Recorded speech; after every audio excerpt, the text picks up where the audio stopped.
carta de Timóteo. A tradução que eu vou estar utilizando é a NVI, tá? Então eu vou começar uma leitura e aqueles que forem se achegando aí depois vai participar com a gente. Durante a exposição da aula, está aberto a vocês fazerem perguntas, também fazer algum comentário. Podemos trocar algumas ideias e participar juntos. Bom, vou ler então o texto aqui de Paulo. Paulo, apóstolo de Cristo Jesus pela vontade de Deus, segundo a promessa da vida que está em Cristo Jesus. A Timóteo, meu amado filho, graça, misericórdia e paz da parte de Deus Pai e de Cristo Jesus, nosso Senhor. Verso 3. Dou graças a Deus, a quem sirvo com a consciência limpa, como o serviram os meus antepassados. Ao lembrar-me constantemente de você, noite e dia, em minhas orações, lembro-me das suas lágrimas e desejo muito vê-lo, para que a minha alegria seja completa. Recordo-me da sua fé não fingida, que primeiro habitou em sua avó Lloyd e em sua mãe Eunice. Estou convencido de que também habita em você. Por essa razão, torno a lembrá-lo de que mantenha viva a chama do dom de Deus que está em você mediante a imposição das minhas mãos. Pois Deus não nos deu um espírito de covardia, mas de poder, de amor e de equilíbrio. Portanto, não se envergonhe de testemunhar do Senhor, nem de mim, que sou seu prisioneiro, que sou prisioneiro dele, mas suporte comigo os meus sofrimentos pelo Evangelho segundo o poder de Deus, que nos salvou e nos chamou com santa vocação, em virtude, não em virtude das nossas obras, mas por causa da sua própria determinação e graça. Essa graça nos foi dada em Cristo Jesus desde os tempos eternos, sendo agora revelada pela manifestação de nosso Salvador, Cristo Jesus. Ele tornou inoperante a morte e trouxe à luz a vida e a imortalidade por meio do Evangelho. Desse Evangelho foi constituído pregador e apóstolo e mestre. Por essa causa também sofro, mas não me envergonho, porque sei em quem tenho crido, e estou bem certo de que ele é poderoso para guardar o que lhe confiei até aquele dia. Retenha com fé e amor em Cristo Jesus o modelo da sã doutrina que você ouviu de mim. Quanto ao que lhe foi confiado, guarde por meio do Espírito Santo que habita em você. Você sabe que todos os da província da Ásia me abandonaram, inclusive Fígelo e Hemógenes. O Senhor conceda misericórdia à casa de Onesíforo, porque muitas vezes ele me reanimou e não se envergonhou por eu estar preso. Ao contrário, quando chegou a Roma, procurou-me diligentemente até me encontrar. Conceda-lhe o Senhor que naquele dia encontre misericórdia da parte do Senhor. Você sabe muito bem quantos serviços ele me prestou em Éfeso. O apóstolo Paulo, aqui nesse momento, ele tem mais ou menos 30 anos de evangelho. Então, são mais ou menos há 30 anos atrás que ele teve um encontro com Jesus no caminho de Damasco. Ele, nesse momento aqui, ele tem já uma caminhada de pregação de 20 anos, mais ou menos, de pregação do Evangelho. Paulo está preso novamente. Essa é a segunda vez que ele é preso. A primeira prisão, ele ficou domiciliar. E ele foi liberto dessa primeira prisão e ele viajou para Creta e deixou Tito lá.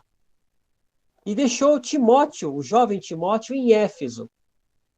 Então, da Macedônia, de onde Paulo estava, porque ele ainda queria pregar o evangelho e provavelmente ele queria chegar à Espanha, como ele menciona na carta aos Romanos, e ele está na Macedônia, mais ou menos entre Filipos, e ele escreve a sua primeira carta para Timóteo, que está em Éfeso.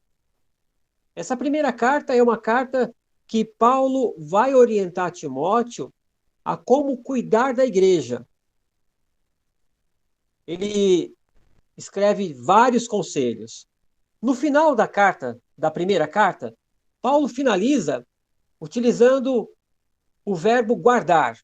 Timóteo, guarde o mandamento. Guarde tudo que eu falei para você. E esse é o tema da nossa exposição nessa manhã, sobre guardar o evangelho. Porque agora Paulo, ele está preso e ele começa essa primeiro capítulo da segunda carta também enfatizando sobre guardar o evangelho. Provavelmente Paulo foi novamente capturado tentando viajar para mais longe. E quando ele é capturado, dessa vez ele é preso e ele vai ficar numa masmorra. Ele é preso, ele fica numa cela que apenas tem um buraco no teto para passagem de ar e um feixe de luz muito pouco. E nessa prisão ele vai ficar acorrentado. E ele vai escrever, então, essa segunda carta para Timóteo. Timóteo está em Éfeso, enfrentando diversos desafios com a igreja. Um dos desafios que Timóteo tem é que na igreja tem diversos ensinos errôneos.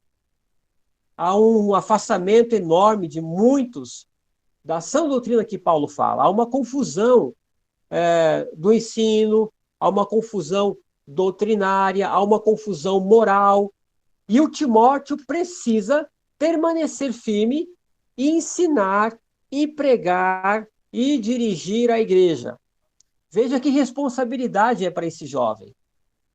E ele não imagina que Paulo não vai ser solto. Ele imagina que Paulo vai ser liberto, eles vão se encontrar. E veja que interessante, essa carta que Paulo começa, ela tem um tom muito pessoal. Paulo fala por mais ou menos 4 vezes, ele repete o verbo lembrar ou recordar. Lembro da sua mãe Eunice, lembro da sua avó Lloyd, lembro de você, das suas lágrimas, lembro-me da sua fé não fingida. Então é uma carta muito pessoal que Paulo está escrevendo para Timóteo. Tem um estudioso que ele diz que é impossível não ler toda a carta de segunda de Paulo para Timóteo sem não derramar lágrimas, porque essa é a última carta de Paulo. Essas são as últimas palavras do apóstolo Paulo, que incansavelmente pregou o evangelho. Então Paulo vai falar, eu lembro, e é interessante que aqui fica evidente a amizade que Paulo tem com Timóteo. E no verso 2 ele fala, meu amado filho. E é legal você lembrar como essa amizade começou. Na sua primeira viagem que Paulo fez, a primeira viagem missionária, Paulo esteve numa cidade chamada Listra e prega o evangelho.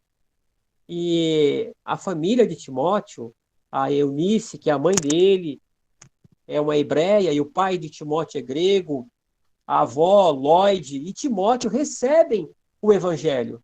recebem a palavra de Cristo.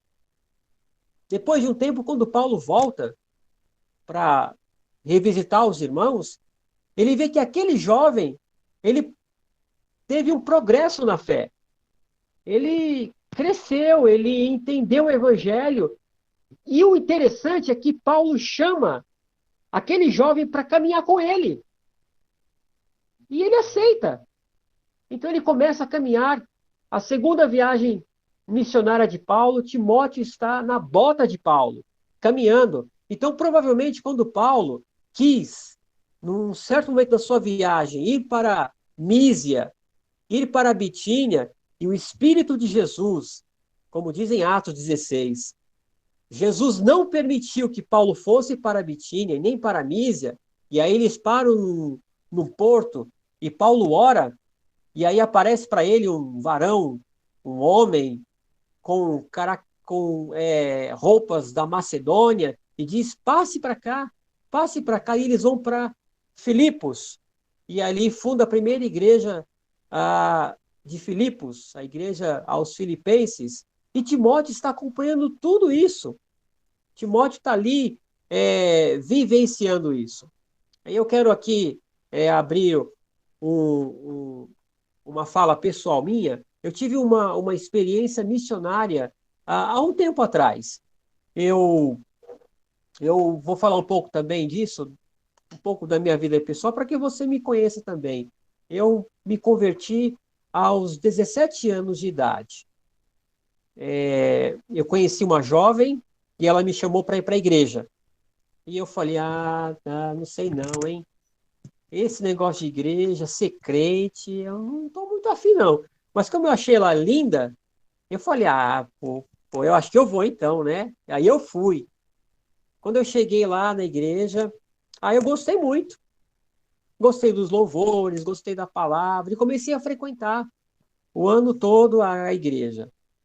Mas aí o evangelho foi entrando na minha vida e eu percebi que eu precisava realmente aceitar a Cristo. E aí eu me converti a Jesus de todo o meu coração. E eu não imaginava que mudanças na minha vida ocorreriam assim, muito grande. Depois de 2 anos ali na igreja, eu fui convidado para participar de um processo seletivo missionário. E eu me interessei por missões. E eu disse, tá bom, eu vou para ajudar os irmãos. E eu queria só ajudar, fazendo alguma coisa, alguma atividade ali local. E aí eu não imaginava e Deus colocou no meu coração, me chamou e eu fui para o Senegal, para a África. E morei lá durante um ano. E eu estive numa missão pela Igreja Assembleia de Deus, eu era da Igreja O Brasil para Cristo, de uma vertente pentecostal, e ali eu fiquei um ano no Senegal. O Senegal é um país desafiador, 95% dos habitantes no Senegal são muçulmanos. Uma pouca parte tem crença em religiões locais, em feitiçaria, e uma mínima parcela católica. E eu fui ali e acompanhei a obra missionária. Muito difícil você pregar o evangelho, porque você não tem a liberdade que você encontra aqui ou em outros lugares. E o Senegal é um país desafiador porque o índice de pobreza é enorme. Você não tem emprego, você não tem indústrias, as pessoas vivem da pesca e do cultivo de, de amendoim e só apenas isso. Então, assim, é um país muito difícil, muito quente também, e a presença do evangelho no Senegal tem crescido nos últimos anos.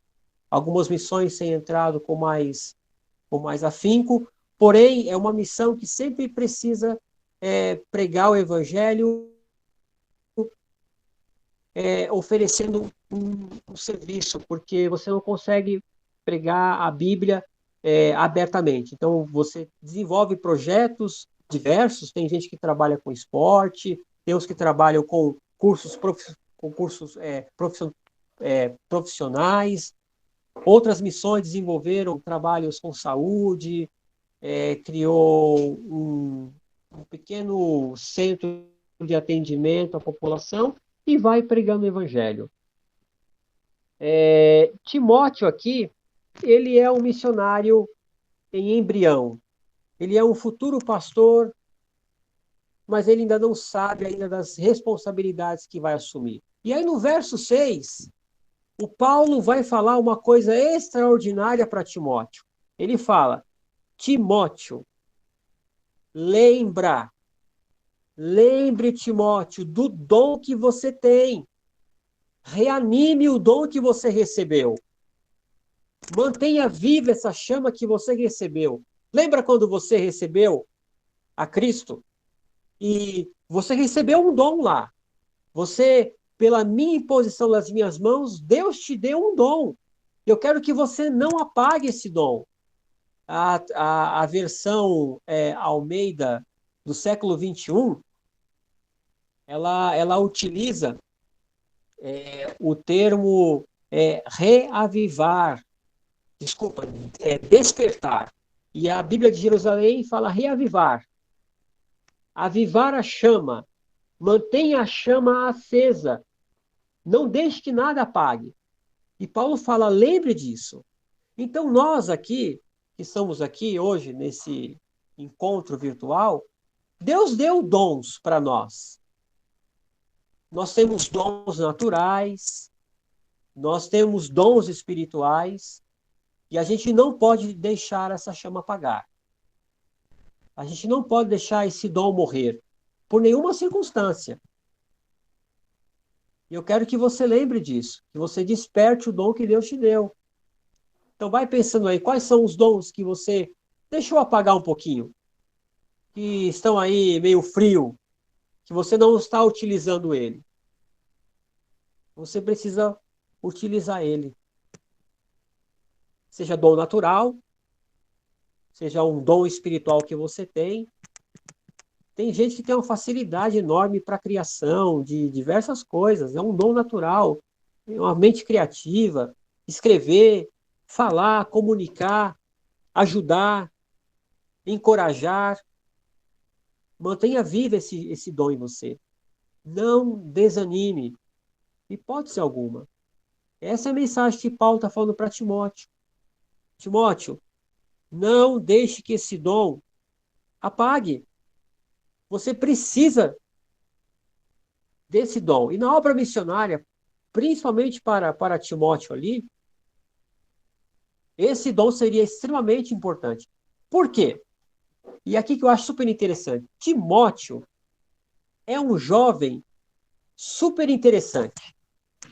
Ele não é aquele cara extrovertido, cheio de encorajamento, cheio de confiança. Pelo contrário, Timóteo, ele é um cara muito, muito, muito medroso. Teve ocasiões que Paulo teve que, quando pediu para que ele fosse representar Paulo na igreja de Tessalônica e de Corinto, o Paulo pediu para que recebesse Timóteo, porque ele era um cara que sentia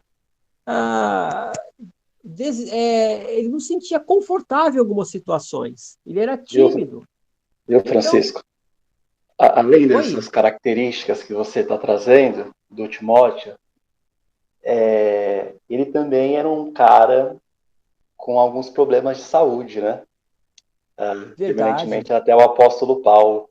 Então você vê que o apóstolo Paulo tinha, de acordo com o texto, esse espinho na carne, e tinha esse seu aprendiz também tinha alguns problemas, né?